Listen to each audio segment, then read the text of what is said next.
నమస్కారం గురుగారు. శ్రీ గురుభ్యో నమ. వ్యాస విరచిత శ్రీమద్ భాగవతంలో దశమ స్కందంలో నేడు మనం 11వ అధ్యాయం ప్రవచించుకుంటున్నాం. నేడు చెప్పుకోబోయేటువంటి ముఖ్యమైనటువంటి విషయాలు ఏంటంటే వత్సాసురుడు అలాగే బకాసురుడి యొక్క వధ, శ్రీకృష్ణ పరమాత్ముడిని సంహారం చేయడం కోసం అని చెప్పేసి వచ్చినటువంటి కంసుడి అనుచరులు ఒక దూడ రూపంలో మరొకడు కొంగ రూపంలో వచ్చి పరమాత్ముడిని సంహరించడానికి ప్రయత్నిస్తే శ్రీకృష్ణ పరమాత్ముడు లీలగా ఆటల మధ్యలో హాయిగా ఎటువంటి కష్టము లేకుండా అనాయాసంగా వాటిని ఎలా సంహరించాడు అనేటువంటి ఘట్టం నేడు మనం ప్రవచించుకుంటున్నాం. ముందుగా దైవస్మరణ చేసుకుని నేటి ప్రవచన కార్యక్రమం ప్రారంభించుకున్నాం. ఓ శుక్లాంబరధరం విష్ణుం శశివర్ణం చతుర్భుజం ప్రసన్నవదనం ధ్యాయేత్ సర్వవిఘ్నోపశాంతయే వ్యాసం వసిష్ఠనప్రసాం శక్తేర్ పౌత్రమకల్మషం పరాశరాత్మజం వందే సుతాతం తపోనిధిం వ్యాసాయ విష్ణురూపాయ వ్యాసరూపాయ విష్ణవే నమో వై బ్రహ్మనిధయే వాసిష్ఠాయ నమో నమః. నారాయణం నమస్కృత్య నరం చైవ నరోత్తమం దేవీం సరస్వతీం వ్యాసం తతో జయముదీరయేత్. హరి ఏకాదశ అధ్యాయంలో కూడా మనం 40 శ్లోకాల వరకు కూడా 41 శ్లోకాల వరకు కూడా నిన్నటి పాఠంలో చెప్పుకున్నాం. వీళ్ళందరూ కూడా బృందావనానికి తరలి వెళ్ళడం జరిగింది. నంద వ్రజాన్ని వదిలిపెట్టి బృందావనానికి వెళ్ళడం జరిగింది. ఆ బృందావనం అనేటువంటి పదానికి అర్థం ఏంటి? ఇంద్రియాలని నిగ్రహించి ఆనందింపచేసేది అనేటువంటిది బృందావనానికి ఉన్న అర్థంగా చెప్పుకున్నాం. ఆ బృందావనంలోనే గోవర్ధనగిరి పర్వతము, యమునా నదీ తీరము, యమునా నదికి కాళింది అనేటువంటి పేరు, అంటే ఆవిడే కృష్ణుని యొక్క అష్టమ భార్యగాను రావటం, ఇట్లాంటి విశేషాలన్నీ నిన్నటి పాఠంలో మనం ప్రవచించుకున్నాము. ఇంకా ముఖ్యమైనటువంటిది అక్కడే శ్రీకృష్ణ పరమాత్ముడికి కుమారస్వామి ఇచ్చినటువంటి నెమలి పింఛము, దాని గురించి 3 సంవత్సరాల బాలుడైనటువంటి కౌమారంలో ఉన్నటువంటి ఆ శ్రీకృష్ణ పరమాత్ముడు బృందావనంలో అసలైనటువంటి గోపాలకుడి అవతారం ఎత్తడం అనేటువంటిది నిన్న చెప్పుకున్నాం. అలాగే వేణునాదం, వేణువు కూడా బృందావనంలో ప్రారంభమైంది. బృందావనము, పూరి, కాశీ ఈ 3 పట్టణాలు కూడా పరమాత్మ యొక్క పాద విన్యాసంతో ప్రతి అడుగు కూడా పునీతమైనటువంటి ప్రదేశాలుగా, చరిత్రలో పుణ్యక్షేత్రాలుగా, పుణ్యతీర్థాలుగా ప్రసిద్ధికి ఎక్కినటువంటి వాటి దర్శనం అనేటువంటిది నిజంగా కోటి జన్మల పుణ్య ఫలితంగా చెప్పవచ్చు. అటువంటి బృందావనానికి వెళ్ళటం జరిగింది. ఎందుకు వెళ్ళారు? నందవ్రజంలో అనేకమైనటువంటి ఆపదలు వస్తున్నాయి, అనేకమైనటువంటి ఘోరాలు వస్తున్నాయి. కాబట్టి ముందు ముందు ఇంకేం జరగకుండా ఉండటం కోసం అని చెప్పేసి పాపం మారారు. కానీ బృందావనానికి వచ్చినా తప్పలేదు. ఉపనందుడు పాపం ఇక్కడి నుంచి వెళ్తే బాగుంటుందేమో అనుకున్నాడు, కానీ అక్కడ అయిపోయినాయి, ఇక్కడ మొదలైనవి. ఇప్పుడు ఏమిటి ఆ కష్టాలంటే, వత్సాసురుడు అనేటువంటి ఒక అసురుడు రాబోతున్నాడు. యమునా నదీ తీరంలో పిల్లలందరూ ఆడుకుంటున్నటువంటి సమయంలో ఈ పిల్లలందరూ కూడా 3 సంవత్సరాల వయసు ఉన్నటువంటి ఈ పిల్లలందరూ కూడా బలరాముని యొక్క అండతో లేగదూడల్ని తీసుకువెళ్ళి అలా వనంలో మేపడానికి అక్కడ యమునా నదీ తీరంలో చక్కగా నీళ్లు పట్టించి తీసుకురావడం, మధ్యాహ్నం భోజనానికి సద్దాన్ని మూటలు కట్టుకుని మరీ తెచ్చుకున్నారు. అదంతా మనం పైన చెప్పుకున్నాం. కదాచిత్ యమునా తీరే వత్సాంశ్చారయతో స్వకైః వయస్యై కృష్ణ బలరామో కృష్ణ బలయోర్ జిఘాంసు దైత్య ఆగమత్. యమునా నదీ తీరంలో వత్స అనే పదం ఎక్కడొచ్చినా గుర్తుపెట్టుకోండి. దూడలు, ఆవులు కాదు, దూడలు, చిన్న చిన్న లేక దూడలు. వత్సాం చారయతో స్వకై, వాళ్ళు తెచ్చుకున్నటువంటి ఆ దూడల్ని అక్కడ ఆ వనంలో మేపుతూ హాయిగా నీళ్లు పడుతూ తాగిస్తూ, ఈ లోపల వీళ్ళు మధ్యలో ఆడుకుంటున్నారు. దూడలు అవి మేస్తూ ఉన్నాయి, వీళ్ళు ఏమన్నా వాళ్ళ ఆటలు వాళ్ళు ఆడుకుంటున్నారు. ఎటువంటి ఆటలు ఆడారో కూడా బాల్య క్రీడలు నిన్న చెప్పుకున్నాం మనం. వయస్యై కృష్ణ బాలయో, కృష్ణ బాలయో వయస్యై, కృష్ణ బలరామకృష్ణ ఇద్దరు ఎవరితో ఆడుకుంటున్నారు? కృష్ణ బలయో, కృష్ణ బలయో, బలుడు అంటే అక్కడ బలుడు అంటే బలరాముడు అని అర్థం. కృష్ణ బలయో వయస్యే, వయస్యే అనే పదానికి అర్థం స్నేహితులతో కలిసి, వాళ్ళ ఈడు జోడు, ఈడు వాళ్ళైనటువంటి ఆ వయసు వాళ్ళైనటువంటి స్నేహితులతో కలిసి ఆడుకుంటుంటే కృష్ణుని సంహరించడానికి జిఘాంసు దైత్య ఆగమత్, కృష్ణుని సంహరించడం కోసం ఏంటా దైత్యులు ఆగమత్ భాగవతం ఏంటా? రావడం జరిగింది. అయ్యా మ్యూట్ చేసుకోవాలి.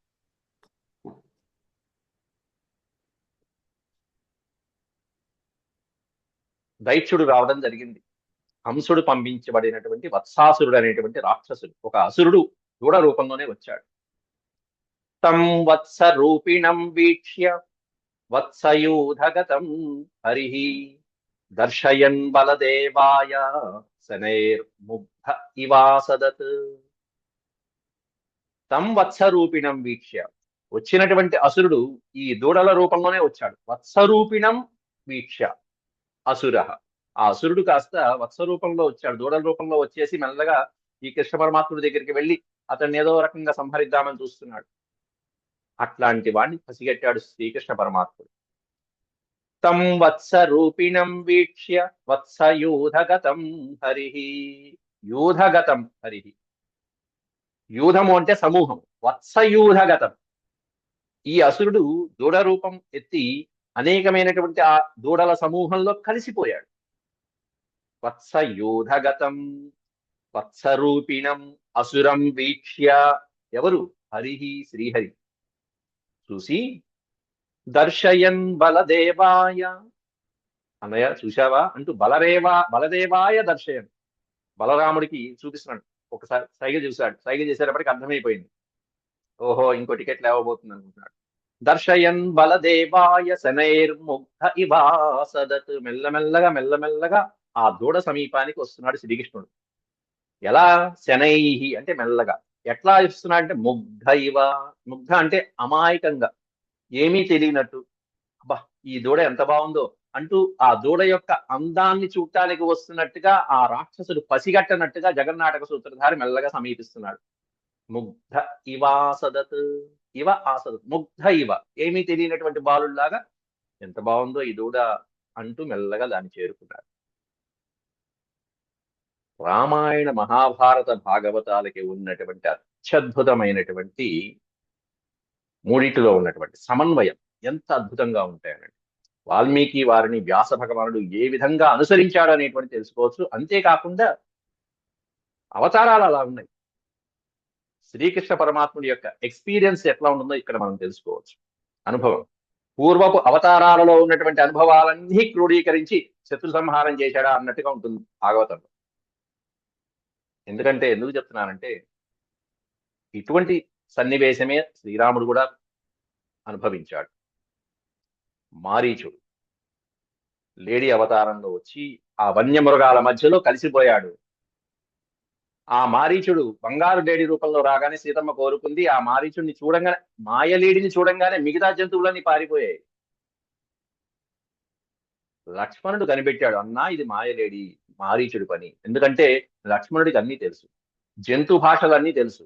అంతేకాకుండా పూర్వమే జటాయువు చెప్పాడు, ఆయన ఇక్కడ ఇట్లా ఇట్లా అట్లా ఉంటాయి కాబట్టి జాగ్రత్తగా ఉంటూ ఆ జటాయువు చెప్పినటువంటి విషయాలు కూడా గుర్తు చేసుకున్నాడు. లక్ష్మణుడు స్వయంగా చెప్పాడు, అన్నా నువ్వు దాని జోలికి వెళ్ళమాకు అన్నాడు. అయినా వెళ్ళాడు. ఎందుకంటే రాముడు రెండు విషయాలు ప్రస్తావించాడు అక్కడ. ఒకటి ఏంటంటే సీత కోరిక తీర్చాలి, రెండోది ఏమిటంటే నిజంగా వాడు అసురుడైతే వాడిని సంహరించడం మన బాధ్యత. ఈ రెండు నిర్ణయాలు తీసుకున్నాడు. పరిగెత్తాడు పరిగెత్తాడు పరిగెత్తాడు పరిగెత్తాడు, మారీచుడు వెనకాలే పరిగెత్తాడు, మాయలేడి వెనకాలే పరిగెత్తాడు. ఈ రామావతారంలో ఉన్న అనుభవాన్ని ఇక్కడ శ్రీకృష్ణుడు కాస్త చిన్నప్పుడే గుర్తు చేసుకుని, ఓహో ఇట్లా వచ్చావా, ఆ ఎక్స్పీరియన్స్ ఇక్కడ మనకు వచ్చిందా అన్నట్టుగా ఉంటాయి. సమన్వయం చేసుకుంటే ఎంత బాగుంటాయో అవి. అసలైతే భాగవతంలో రామాయణం తేవాల్సిన అవసరం లేదు, కానీ పోలికలు చాలా సందర్భాల్లో కలుస్తాయి. ఎందుకంటే ఇక్కడ ఆవు దూడల రూపంలో కలిసిపోయింది ఇక్కడ ఈ అసురుడు. చక్కగా పైగా మామూలు దూడలన్నీ అంత మెరవట్ల, అన్నిటికంటే ఎక్కువ సుందరంగా ఉంది ఇది, ఈ దూడ ఎంత బాగుందో అంటూ వచ్చాడు దాని దగ్గరికి. వచ్చి అది దాని వెనక్కి వెళ్ళి ఆ రెండు కాళ్ళు పట్టుకుని, స్వామి ఇక దాన్ని చంపుతున్నాడు. ఒకే ఒక్క దెబ్బకి కొడితే మొత్తం దాని తల మొత్తం అసురుడు కాస్త బయటకు వచ్చేశాడు. గృహీత్వా పరపాదాభ్యాం సహ లాంగూలమచ్యుతః భ్రామయిత్వా కపిత్థాగ్రే ప్రాహిణోద్గత జీవితం స కపిత్థైర్మహాకాయః పాత్యమానైః పపాతః. గృహీత్వా పరపాదాభ్యాం. పూర్వ పర. పూర్వం అంటే ముందు, పర అంటే వెనక. పర అనే పదానికి ఇంకో అత్యద్భుతమైనటువంటి అర్థం ఉంది. ఏమిటంటే శత్రువు అని అర్థం. శత్రువు పాదాలు. వాడిని చంపడం కోసం పట్టుకున్నాడు. జంతువు కాబట్టి పాదాలే. కాబట్టి అక్కడ వాడు జంతువు, మృగం, అసురుడు. అలాగే వెనక పాదాలు.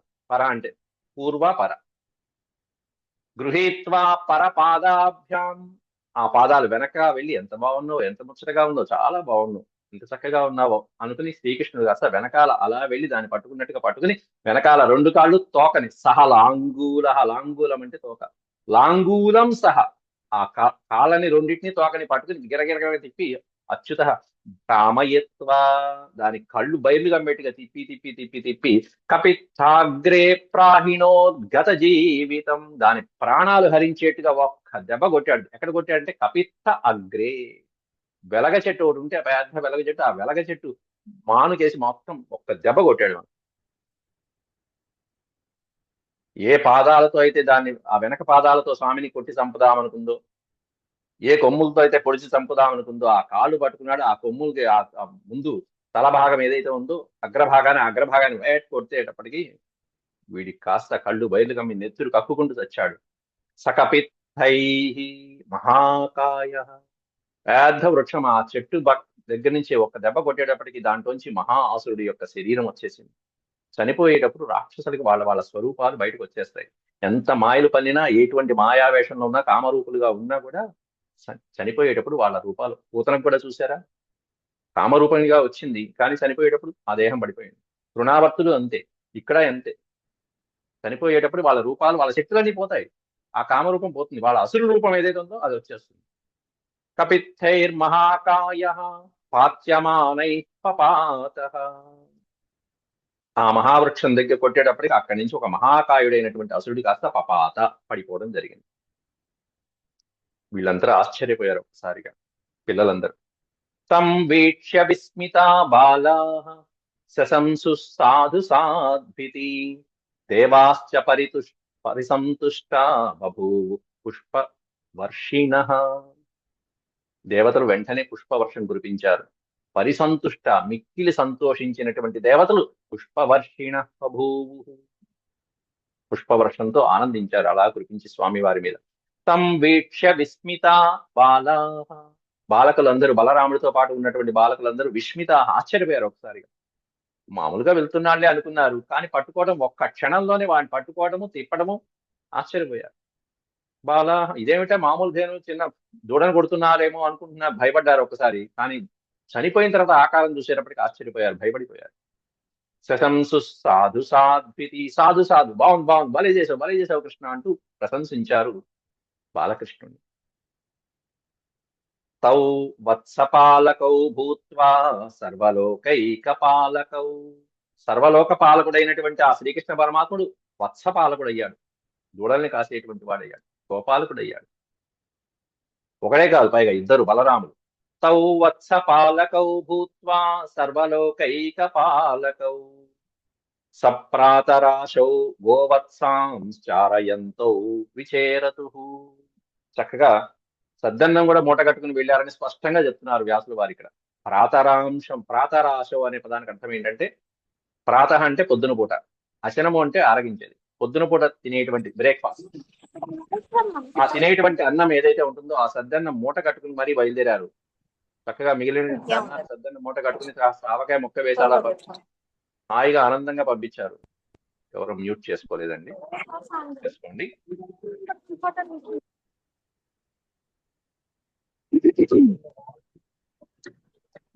కల్పన గారు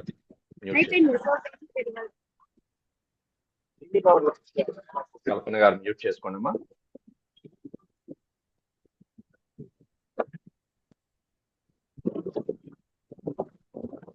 కల్పన గారు మ్యూట్ చేసుకోండి. సప్రాతరాశౌ గోవత్సాంశ్చారయంతో విచేరతు. తౌ అనే పదానికి అర్థం ఏంటంటే వాళ్ళిద్దరు. ఎవరిద్దరు అంటే బలరామకృష్ణులు ఇద్దరు కూడా వత్సపాలకౌ భూత్వా, ఆ చిన్న లేగదూడల్ని రక్షించేటువంటి వాళ్ళలాగా గోపాలకుల్లాగా చక్కటి అవతారంతో అక్కడి నుంచి వాళ్ళు బాధ్యతలు స్వీకరించి, ఎట్లాంటి వాళ్ళు వాళ్ళిద్దరు సర్వలోకైక పాలకౌ, సమస్తమైనటువంటి లోకాల్ని పాలించేటువంటి సర్వశక్తి సంపన్నులైనటువంటి వాళ్ళిద్దరూ దూడల్ని కాచుకుంటున్నారు, గోపాలకులయ్యారు. అట్లాంటి వాళ్ళకి తల్లులు సప్రాతరాచౌ గోవత్సాంశ్చారయంతో విచేరతు. గోవత్సాం, గోవులకి పుట్టినటువంటి ఆ చిన్న లేగదూడల్ని కాపాడుతూ రక్షించుకుంటూ చారయంతో విచేరతు. చారయంతో అనే పదానికి అర్థం అటు ఇటు తిరుగుతూ చక్కగా వాటిని రక్షించుకుంటూ, సద్దన్నం కూడా మూట కట్టుకుని చక్కగా మధ్యాహ్నం భోజనం చేసుకుని అక్కడి సాయంత్రం దాకా వాటిని మేపి ఆ వనంలో మళ్ళీ సాయంత్రం పూటకి ఇంటికి వచ్చేవాళ్ళు. కల్పన గారు మ్యూట్ చేసుకోలేదమ్మా మీరు ఇంకా. ఒకసారి లేకపోతే బ్యాక్ వెళ్ళి మళ్ళీ ఆన్ చేసుకోండి. స్వం స్వం వత్సకులం సర్వే పాయయిష్యంత ఏకదా గత్వా జలాశయాభ్యాసం పాయయిత్వా పపుర్జలం. స్వం స్వం వత్సకులం సర్వే. సర్వే అంటే వచ్చినటువంటి బాలకులందరూ కూడా, ఆ బలరామకృష్ణులతో వచ్చినటువంటి బాలకులందరూ కూడా, వాళ్ళందరూ అక్కడ చక్కగా ఉన్నటువంటి యమునా నదీ తీరంలో హాయిగా జలాలు తాగటము, అక్కడ ఉన్నటువంటి గ్రాసము ఏదైతే ఉందో ఆ గ్రాసము గోవులకి మేపటము, వీళ్ళు తెచ్చుకున్నటువంటి ఆహారం వీళ్ళు తినటము. స్వం స్వం వత్స కులం, వత్స అనే పదానికి అర్థం ఆ దూడలు, లేగదూడలు, వాటి యొక్క సమూహం వత్సకులం. స్వం స్వం వాళ్ళు తెచ్చుకున్నటువంటి లేగదూడలంతా చక్కగా అట్లా అట్లా వదిలేసి సర్వే పాయయిష్యంత ఏకదా. పాయయిష్యంతి అంటే తాగటం. యమునా నది జలాలు చక్కగా నీరు పట్టించారు చక్కగా వాటికి గడ్డి మేసిన తర్వాత.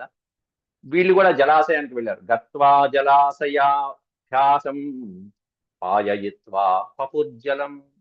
అవి తాగిన తర్వాత లేగదూడలు చక్కగా ఆడుకుంటూ విశ్రాంతి తీసుకుంటున్న సమయంలో వీళ్ళు కూడా చక్కటి జలాశయంలోకి వెళ్ళి నీరు త్రాగి కూర్చున్నారు.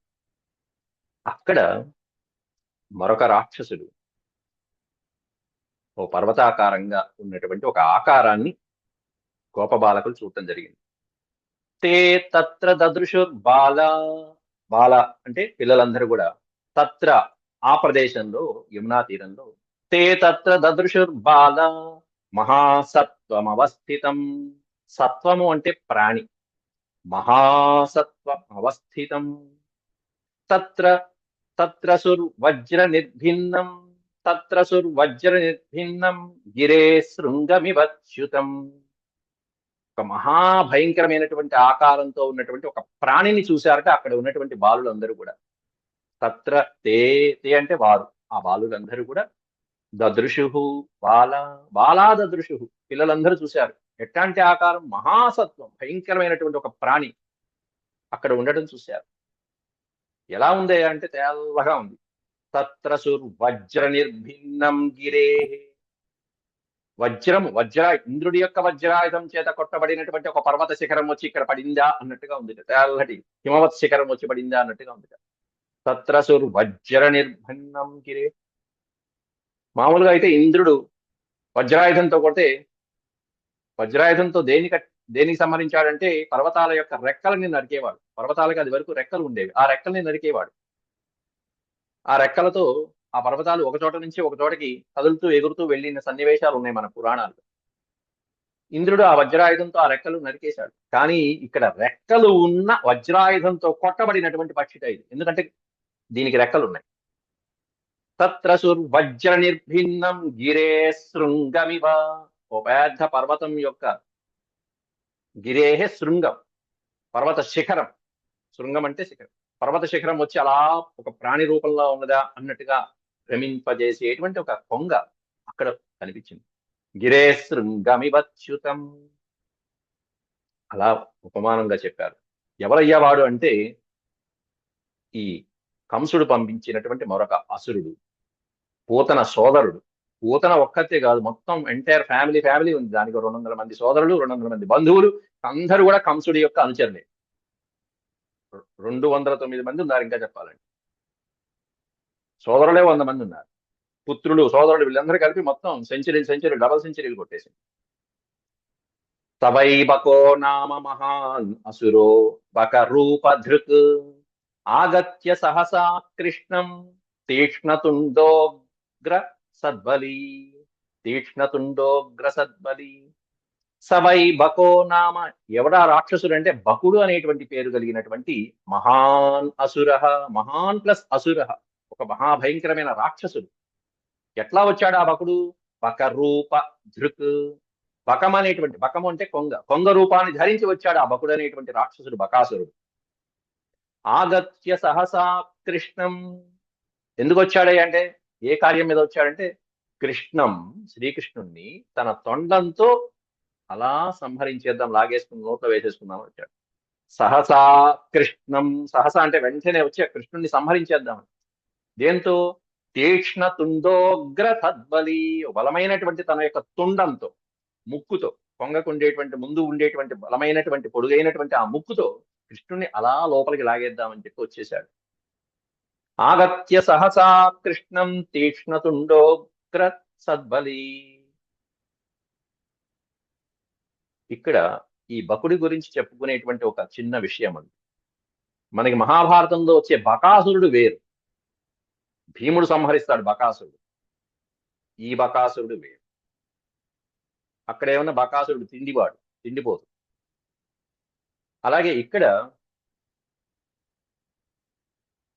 హిడింబాసుడు బకాసుడు వాళ్ళు వేరుగా ఉంటే, ఇక్కడ బకాసుడి గురించి కొన్ని పురాణాలలో ఒక విషయం ప్రస్తావించబడింది. ఆ విషయం కూడా మీకు చెప్పుకుని వెళ్దాం. ఎందుకంటే అసురులైనా కూడా వాళ్ళ వెనకాల రామాయణ మహాభారత భాగవతాల్లో ఎక్కడైనా ఏ పాత్ర అయినా ఆ పాత్ర వెనకాల అది అసురుడైనా సరే వాడిని కించపరచాలా అనిపించేట్టుగా ఇక్కడ ఉంటుంది, కానీ మనం కించపరచకూడదు. ఎందుకంటే వాళ్ళ పూర్వజన్మలో ఏదో ఒక అత్యద్భుతమైనటువంటి మహత్తరమైనటువంటి విశేషాలు ఉంటాయి. ఈ బకాసురుడు కూడా ఎట్లాంటి వాడంటే గంధర్వుడు. అతడి పూర్వజన్మలో గంధర్వుడు. అత్యద్భుతమైనటువంటి పుష్పాలతో పరమేశ్వరుని పూజించేటువంటి వాడు. చక్కగా సరోవరాల నుంచి చక్కటి కమలాలు తెచ్చి మరీ పూజిస్తూ ఉంటాడు పరమేశ్వరుని గంధర్వుడు. పొరపాటున అటువంటి గంధర్వుడు ఒకసారి పార్వతీదేవికి ఇష్టమైనటువంటి ఒక సరోవరం ఏదైతే ఉందో హిమాలయాల్లో, ఆ హిమాలయాల్లో ఆ పార్వతీదేవికి మాత్రమే కోసుకునేటువంటి పుష్పాలు ఏవైతే ఉంటే అవి అజ్ఞానంతో ఆ పుష్పాలని కోస్తాడు.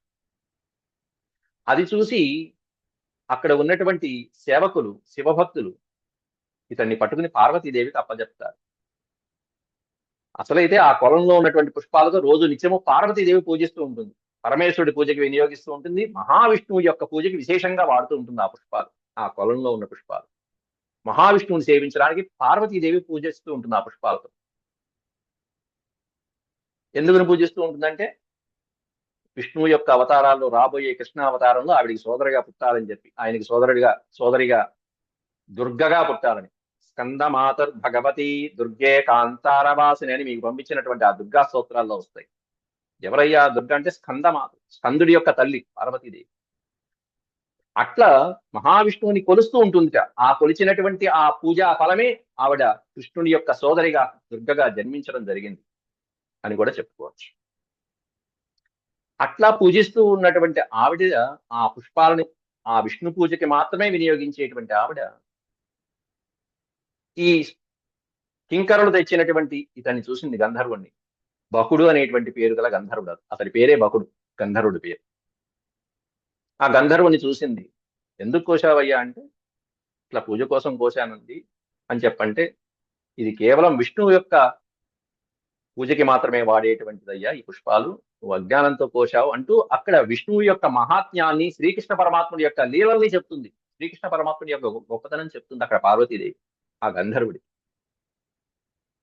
చెప్పినప్పుడు ఆ ఆ మహాత్మ్యాన్ని విని బకుడు ఆశ్చర్యపోయి శ్రీకృష్ణ పరమాత్మని దర్శించాలనే కుతూహలంతో ఉంటాడు. ఆ కుతూహలాన్ని అమ్మవారికి ప్రస్తావిస్తూ శ్రీకృష్ణ పరమాత్మని ఎలా దర్శించాలమ్మా అంటాడు గంధర్వుడు, బకుడు. శ్రీకృష్ణావతారంలో నువ్వు భూలోకంలో రాక్షసుడి వైపు పుట్టి శ్రీకృష్ణ పరమాత్ముడి చేత నువ్వు మోక్షాన్ని పొందుతావు, అక్కడ స్వామి వారి అనుగ్రహం కలుగుతుంది నీకు అని చెప్పి అమ్మవారి యొక్క, అది శాపమో వరమో, ఆవిడ కాస్త అనుగ్రహించింది. ఆ విధంగా అనుగ్రహించబడతావని చెప్పి చెప్తుంది. అంతకుముందు కూడా మనం నారదుడి ద్వారా ఎలా అయితే ఈ నలకూబర మణిగ్రీవులు ఎలా అయితే అనుగ్రహించబడ్డారో యక్షులు, అక్కడ వాళ్ళిద్దరూ యక్షులే, ఇతడు గంధర్వుడే. ఈవిని అనుగ్రహించింది ఎవరై అంటే పార్వతీదేవి. అట్లా పార్వతీదేవి ఇచ్చినటువంటి మాటని శ్రీకృష్ణుడు పుచ్చుకున్నాడు. అక్కడ పార్వతీదేవి అనుగ్రహంతో ఇక్కడ గంధర్వుడు ఏమన్నా బకుడు రాక్షస జన్మ ఎత్తి అక్కడ పరమాత్ముడి కోసం ఇదిగో ఈ విధంగా ఇక్కడికి రాబోతున్నాడు. ఎట్లా అంటే బకావతారంలోనే, కొంగ అవతారంలోనే వస్తున్నాడు ఇక్కడ. ఇది మనకి బ్రహ్మవైవర్త పురాణంలో మనం దీనికి సంబంధించినటువంటి అంశాన్ని ఇప్పుడు మీకు చెప్పినటువంటి అంశం మీరు చూడవచ్చు ఇదంతా కూడా. కాబట్టి అసురులైనప్పటికీ కూడా ఈ అసురుడు ఎవరో కాదు, చనిపోయినటువంటి పూతన యొక్క సోదరుడే. వీడికి ఇంకో సోదరుడు రాబోతున్నాడు. వీడెందుకు వచ్చాడు? నా సోదరైన పూతని చంపుతాడా కృష్ణుడు అని చెప్పి కోపంతో వచ్చాడు. వీడు కూడా చనిపోయిన తర్వాత ఇంకో అసురుడు వస్తాడు, ఇంకో తమ్ముడు వస్తాడు. నా సోదరైన పూతనని ఇదిగో బకుణ్ణి చంపుతావని చెప్పి అఘాసురుడు మళ్ళీ ఇంకో అధ్యాయంలో రాబోతాడు. ఇట్లా అందరూ అసురులు పరమాత్ముడి చేతిలో మెల్లమెల్లగా మెల్లమెల్లగా మోక్షం పొందుతూ ఉంటారు. అందరూ మోక్షమే. అట్లాంటి బకుడు అనేటువంటి పేరు కలిగిన వాడు కొంగలాగా అలా వచ్చి కొంగ జపం చేస్తూ కూర్చున్నాడు. కొంగ జపానికి ప్రసిద్ధి, కొంగ జపం అంటారు. మేము పిల్లలకి చెప్తూ ఉంటాం పాఠాల్లో, కొంగలాగా జపం చేయాలట. కొంగ జపం అనేది ప్రసిద్ధి. జంతువుల నుంచి కూడా మనం నేర్చుకునే కొన్ని విశేషాలు ఉంటాయి. కాకచ్చేష్ట, బకధ్యానం, శ్వాన నిద్ర, అల్పాహారి, గృహత్యాగి, ఈ 5 విషయాలు విద్యార్థులు అనేటువంటి వాళ్ళు అలవర్చుకోవాలి. విద్య నేర్చుకోవాలంటే ఏది ఉండాలట. కాకచ్చేష్ట అంటే కాకిలాగా కావు కావు కావు కావమంటూ శ్లోకాలు వల్లి వేయటం, శబ్దాలు వల్లి వేయటం, వేదాన్ని వల్లి వేయటం, అరుస్తూ అలా పైకి చదువుతూ ఉండాలి. రటనం చేయాలి, శబ్దం చేస్తూ ధ్వని చేస్తూ చదవాలి. రెండోది బకధ్యానం, కొంగ జపం అంటే కాన్సన్ట్రేషన్, ఏకాగ్రతలో కొంగ చాలా. ఇక్కడ కూడా ఇప్పుడు అదే చెప్తారు. ఆ బకుడు కూడా అత్యద్భుతమైనటువంటి ఏకాగ్రతతో కృష్ణుని పట్టుకోవడానికి అలా తెచ్చుకూర్చున్నాడు. తీక్ష్ణతుండో గ్రసద్బలి, తీక్ష్ణమైనటువంటి తొండాన్ని అలా తెచ్చి కూర్చున్నాడు. అందరూ లోపలికి రావాలన్నట్టుగా కృష్ణున్నే ముందు మింగేస్తాడు. కొంగ జపం. అట్లా కొంగ అనేటువంటిది ఏకాగ్రతకి మామూలుగా మనం చెప్తూ ఉంటాం. ఇక్కడ కూడా అలాగే కూర్చొని వీళ్ళు ఏమైనా నీళ్లు తాగి వచ్చారు పక్కన. మహాన్ అసురో బకరూపధృక్ ఆగత్య సహసా కృష్ణం తీక్ష్ణతుండోగ్రసద్బలి, కృష్ణం మహాబకగ్రస్తం దృష్ట్వా రామాదయోర్భకా. నీళ్లు తాగి అలా వచ్చినటువంటి ఇంతమంది పిల్లల్లో ఆ కొంగ రావటం కృష్ణుడిని పట్టుకోవడం కూడా జరిగేసింది. సహసా ఆగత్య, వెంటనే వచ్చేసి ఆ కృష్ణుడిని కాస్త తన తీక్ష్ణమైనటువంటి తొండంతో అగ్రహీత్ పట్టేసుకుంది. శ్రీకృష్ణ పరమాత్ముడు అంతమంది మధ్యలో పట్టేసుకుంది. శ్రీకృష్ణ పరమాత్ముడిని పట్టేసుకుని కొంగ లోపలికి తీసుకువెళ్ళిపోయింది అనేటువంటి విషయం చూసేటప్పటికి బలరామాదులు ఏమైపోయారు అంటే ఎంత భయంకరమైనటువంటి వేదన అనుభవించారో చెప్తున్నారు. వినా ప్రాణం విచేత సహా, ప్రాణం వదిలిపెట్టేసి అచేతనులైపోయి పడిపోయారు అని చెప్పి వర్ణిస్తున్నారు ఇక్కడ వ్యాసుల వారు. ఎవరై అంటే అక్కడ ఉన్నటువంటి గోపాలకులు బలరాముడితో పాటుగా అందరు పడిపోయారు, ప్రాణం విడిచిపెట్టేసి. కాకపోతే మధ్యలో ఇవా అని ఒక పదం ప్రయోగించారు. ప్రాణం పోయిన వారిలాగా అలా పడిపోయారు, నిశ్చేష్టులైపోయి. అంతే కదా మరి. పరమాత్ముడు ఉన్నంత వరకే ఎవరికైనా, పరమాత్ముడు లేరు అంటే లోపల పరమాత్ముడు లేకపోతే ఏముంటుంది? ఈ శరీరం శివం కాస్త శవం అయిపోతుంది. అట్లా వాళ్ళు కూడా అంతే, పరమాత్ముడు ఉన్నంత వరకే. ఇదే మహాభారతం చివరిలో అర్జునుడికి జరిగింది. పరమాత్ముడు ఉన్నంత వరకు అర్జునుడు నాయకుడు, కథానాయకుడు, నారాయణం అన్నట్టుగా కీర్తించబడ్డాడు. నారాయణ స్వామి ఎప్పుడైతే అవతారం సాధించారో నరుడి పరిస్థితి ఏమైంది? దిక్కు లేదు, గాంధీవమా ఒక కర్రలాగా, కర్రపుకల్లలాగా అయిపోయింది. కొట్టారు మొత్తం అందరినీ. అర్జునుడు ఎవరిని జయించలేకపోతాడు. చివరికి దొంగల చేతిలో ఓడిపోయాడు అర్జునుడు, ఇంతమంది రాజుని గెలిచినట్టు. పరమాత్ముడు పక్కన ఉన్నంత వరకే అని ఇక్కడ అర్జునుడి కంటే ముందు విచేతనలై పడిపోయినటువంటి వాళ్ళు ఇదిగో ఇక్కడ బాల్యావస్థలో బలరాముడి ఎదుర్కొన్నట్ట ఆ సన్నివేశం. చూడండి ఎంత బాగుందో. కృష్ణం మహాబకగ్రస్తం దృష్ట్వా రామాదయోర్భకా, రామాదయో అర్భకాహ, బలరాముడు మొదలైనటువంటి అర్భకులు, బాలకులు ఎవరైతే ఈ సన్నివేశాన్ని చూశారో, దృష్ట్వా, ఏ సన్నివేశం? మహాబకగ్రస్తం కృష్ణం దృష్ట్వా, పెద్ద కొంగ నోట్లోకి అలా పట్టుకోబడినటువంటి శ్రీకృష్ణ పరమాత్ముని చూసి అయ్యో మన కృష్ణుడు ఏమైపోయాడు అంటూ హతాశులైపోయి పడిపోయారు. బభూవురింద్రియాణీవా, వారి యొక్క సమస్తమైనటువంటి ఇంద్రియాలు కూడా అవశమైపోయినాయి, వాళ్ళ వశం తప్పాయి. విచేతసహ, వినా ప్రాణం, ప్రాణం లేనట్టు ఆ ఇంద్రియాల్లో ప్రాణం కోల్పోయారు. చేతస్సు లేదు, ఎటువంటి చేతనము చైతన్యము లేదు వాళ్ళని. అచేతనమై పడిపోయారు, ఒక్కసారి కుప్పకూలిపోయారు, హతాశులైపోయారు. బభూవుర్ ఇంద్రియాణి ఇవ ఇవ ఇంద్రియములు వశం తప్పినట్టుగా పడిపోయారు. ఇంతమంది పిల్లలు ఉన్నారే, మరి రక్షించాలా లేదా? అక్కడేమన్నా వత్సాసుడిని సంహరించినప్పుడు కృష్ణుడు కనిపిస్తున్నాడు, ఇప్పుడు కృష్ణుడే కనిపించట్లా అసలు. కనిపించబోయేటప్పటికి వీళ్ళ ప్రాణాలన్నీ పడిపోయినాయి అక్కడ. వెంటనే ఆ బకాసురుడు ఏ విధంగా యుద్ధం చేశాడనేటువంటిది తర్వాత 2 శ్లోకాలలో వర్ణిస్తున్నారు. తం తాలు మూలం ప్రదహంతమగ్నివత్ గోపాలసూనుం పితరం జగద్గురో చచ్చర్ధ చచ్చర్ధ సద్యోతిరుషాక్షతం బకస్తుండేన హంతుం పునరభ్యపద్యత. తాలువులంటే దవడలు. ఆ దవడల దగ్గర అక్కడ దాకా పట్టేసుకుంది. తం తాలు మూలం ప్రహదంతమగ్నివత్. లోపల దాకా వెళ్ళాడు, తాలువుల దాకా వెళ్ళాడు స్వామి. లోపలికి వెళ్ళిన తర్వాత ఆ గొంతులోకి వచ్చేటప్పటికి ఇక మింగుడు పడట్ల, లోపలికి వెళ్ళటల్లా స్వామి. గరళకంఠుడు, పరమేశ్వరుడి యొక్క కంఠంలో విషం ఉన్నట్టుగా ఇక్కడ వీడి పరమేశ్వరుడు కాదు, అసురుడు. అసురుడి కంఠంలో ఇంకా ఆయనకి విషం ఏం చేయాల, కానీ ఇక్కడ వచ్చినటువంటి విషం ఈ కృష్ణ పరమాత్ముడు అనేటువంటి మహా అగ్ని కాలకూటంలో, భయంకరమైనటువంటి కాలకూటంలో ఇక్కడ వీడిని లోపల దహించి వేసేస్తుంది. తం తాలు మూలం ప్రహదంతం అగ్నివత్. అగ్నివత్ ప్రహదంతం అంటే అగ్ని వలె దహించి వేసేసింది ఇక్కడ లోపల వాడికి, ఆ బకాసురుడి. కృష్ణుడి యొక్క ఆ అగ్ని జ్వాల. కృష్ణుడు కొంచెం తేజస్సు వదిలాడు అంతే, మన లోపల ఉండేటువంటి జఠరాగ్ని. ఆ కృష్ణుడు తన తేజస్సును వదిలితే లోపల అగ్ని మండినట్టుగా మండిపోయింది వాడి కంఠం లోపల. గోపాలసూను. ఎట్లాంటి గోపాలసూనుడు? జగద్గురోహ పితరం గోపాలసూను అని ఒక విశేషణం వాడారు ఇక్కడ దాసులు వారు. ఎట్లాంటి వాడంటే మొత్తం సృష్టికంతటికి మూలకారకుడైనటువంటి జగద్గురువు అయినటువంటి పరబ్రహ్మకే పితరం, తండ్రి అయినటువంటి ఆ పరమాత్ముణ్ణి, శ్రీ మహావిష్ణు శ్రీకృష్ణ పరమాత్ముణ్ణి, గోపాలసూనుణ్ణి అలా లోపల మింగితే ఆయన కాస్త జస్ట్ కొద్దిగా తేజస్సు వదిలిపెట్టి ఆ తేజస్సుకే గిలగలాడిపోతున్నాడు ఈ పిచ్చివాడు అసురుడు.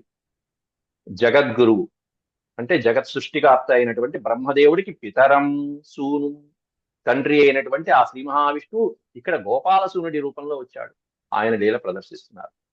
లోపల వాడి మంట తట్టుకోలేక చచ్చర్ద సద్యోతి రుషాక్షతం. రుషాక్షతం, రుషా ప్లస్ అక్షతం, రుషాక్షతం. రుష అనే పదానికి అర్థం కోపం, క్రోధం. సజ్జ, వెంటనే ఆ రాక్షసుడి కోపం వచ్చేసింది. లోపల ఇంత వేడిగా ఉంది, మనం ఏదైనా పదార్థాలు తింటున్నప్పుడు అలాగే ఉంటాయి, వేడి వేడి పదార్థాలు తింటే ఎలా ఉంటాయి, ఎంత మంటగా ఉంటుంది లోపల, ఒక్కోసారి తట్టుకోలేం. కారం అట్లాంటిది కొన్ని వేల రెట్ల భయంకరమైనటువంటి వేడి అనుభవిస్తున్నాడు, మంటలు అనుభవిస్తున్నాడు వాడు. వెంటనే ఇక అట్లా కాదని వెంటనే వెళ్ళ కక్కేశాడు, ఒక్కసారిగా కక్కేశాడు బయట. సజ్యోతిరుషాక్షతం. ఒకటి కళ్ళు ఎర్రగా చేసుకుని బకుడు తుండేన హంతుం పునరభ్యపద్యత. పునః అభ్యపద్యత, వదిలిపట్ల. పునః మళ్ళీ తిరిగి తుండేన హంతుం, తన ముక్కుతో, పదునైనటువంటి తన ముక్కుతో మళ్ళీ ఆ బాలకృష్ణుని హంతుం ఉద్యత, అభ్యపద్యత, చంపడానికి అభ్యపద్యత, మీద పడింది. వస్తున్నటువంటి దాన్ని పట్టుకున్నాడు, ఇక తొండ ఆ ముక్కును పట్టుకున్నాడు. తమాపతంతం స నిగృహ్య తుండయో దౌర్భ్యాంబక కంస సఖం సతాం పతి. ఎవర ఈ బకుడు అనేటువంటిది ఇక్కడ అడ్రస్ చెప్తున్నారు. కంస సఖం, కంసుడి స్నేహితుడు వాడు. కంసుడికి స్నేహితుడు, పూతనకి సోదరుడు. బాలకృష్ణుడికి ఓ బంతి ఆట అంతే, ఓ బంతి. తమాపతంతం స నిగృహ్య తుండయో. అలా ఆపతంతం పడిపోతుండదు కృష్ణుడు పరమాత్ముడికి అలా మీదకి వస్తున్నటువంటి ఆ బకుణ్ణి యొక్క తుండములని, తుండయో అంటే 2 తొండములు, 2 ముక్కుల్ని అలా పట్టుకుని నిగృహ్య దౌర్భ్యాం. దౌర్భ్యాం అంటే తన యొక్క చేతులతో, 2 చేతులతో అలా లాగి పారేశాడు. ఆయన సర్వవ్యాపకుడు, విశ్వమంతా వ్యాపించినటువంటి వాడికి చిన్న చేతులే అనుకుంటాం, ఆ చేతులు అవ్యక్తంగా కనిపించకుండా మొత్తం విశ్వమంతా తీసుకెళ్ళిపోతాయి ఎవరినైనా సరే. దౌర్భ్యాంబకం కంస సఖం సతాం పతి. సత్పురుషులకి పతి అయినటువంటి శ్రీకృష్ణ పరమాత్ముడు కంసుడి యొక్క సకుడైనటువంటి బకాసురుణ్ణి తన 2 చేతులతో వాడి తొండముని లాగి పశ్యత్సు బాలేషు. పిల్లలందరూ చూస్తూ ఉండగానే సాక్షిభూతులు, ఎందుకంటే వీళ్ళందరూ మళ్ళీ అక్కడికి వెళ్ళి చెప్పాలి జరిగిందంత. పశ్యత్సు బాలేషు దదార లీలయ ముదావహో వీరణవద్దివౌకసాం. దదార లీలయ, లీలయ అంటే సునాయాసంగా. పోనీ ఏమన్నా కృష్ణుడు ఏమైనా కష్టపడ్డాడా, చెమట్లో వచ్చాడా, కష్టపడ్డాడా అంటే ఏం లేదు. ఏదో ఒక గడ్డి పరకని అలా పీకి పారేసినట్టు. వీరణవత్ అన్నారు. వీరణవత్ అంటే ఒక గడ్డి పరకని అలా చీల్చినట్టుగా రెండు చేతులతో అలా చీల్చి పారేశాడు. దదార విదార, దదార విదార అంటే చీల్చడం. ముక్కుని చీల్చి పారేశాడు మొత్తం అంతా. అంటే ఈ భాగం ఏదైతే ఉందో రెండు నోటితో అలా బుల్డోజర్లు పెట్టి లాగేసి ఎట్లా ఉంటుందో అట్లా ఉంది లోపల వాడి పరిస్థితి, అసురుడి పరిస్థితి. ఈ సన్నివేశం చూసి ఇట్లాంటి అసురుడు ఎలా నాశనం అవుతాడా, ఎన్నో సంవత్సరాల నుంచి భయభ్రాంతిని గురి చేస్తున్న అసురుడు వీడు, కంసుడి దగ్గర ఉన్నవాడు అని చెప్పి దివౌకసాం. దివౌకసాం అంటే దివము అంటే స్వర్గం, స్వర్గమునందు నివసించేటువంటి ఎవరు, దేవతలు. ముదావహో పరమ సంతోషించారు, పరమానంద భరితులైపోయారు. ముదావహో వీరణవద్ దివౌకసాం. వీరణవద్ అనే పదం పై లైన్కి తీసుకెళ్లారు, పై పాదంలో. ఎలా సంహరించాడంటే అసురుడు ఒక గడ్డి పూసని అలా చీల్చినట్టుగా చీల్చేశారని ఇప్పుడు మిగతా పదాలు కలపాలి. ముదావహో దివౌకసాం. ఇక్కడ ఇది చూసినటువంటి, ఈ సన్నివేశం చూసినటువంటి పైన దేవతలందరూ కూడా చాలా పరమ సంతోషించారు. సంతోషించిన తర్వాత ఏం చేశారు, అత్యద్భుతమైనటువంటి పుష్పవృష్టి, ఇక వాళ్ళ నృత్యము, గీతాలు, తాండవాలు, భేరీ నినాదాలు, ఢంకాలు, ఇవన్నీ ఎట్లా ఉన్నాయనేది ఇంకొక 10 శ్లోకాలు ఉన్నాయి. ఆ 10 శ్లోకాలతో రేపు ఈ పాఠాన్ని, ఈ అధ్యాయాన్ని ముగించుకుందాం. ఓం శాంతి శాంతి శాంతి. యదక్షరపద భ్రష్టం మాత్రాహీనం చ యద్భవేత్ తత్సర్వం క్షమ్యతాం దేవ నారాయణ నమోస్తే. సర్వం శ్రీకృష్ణార్పణమస్తు. ఓం నమో భగవతే వాసుదేవాయ. హరి. ఈరోజు ఈ పాఠం అయిపోతుంది అనుకున్నాను చక్కగా ఈ అధ్యాయం, కానీ వివరణ కొంచెం పక్కదోవ పట్టిందేమో, కొంచెం స్లోగా నడిచింది.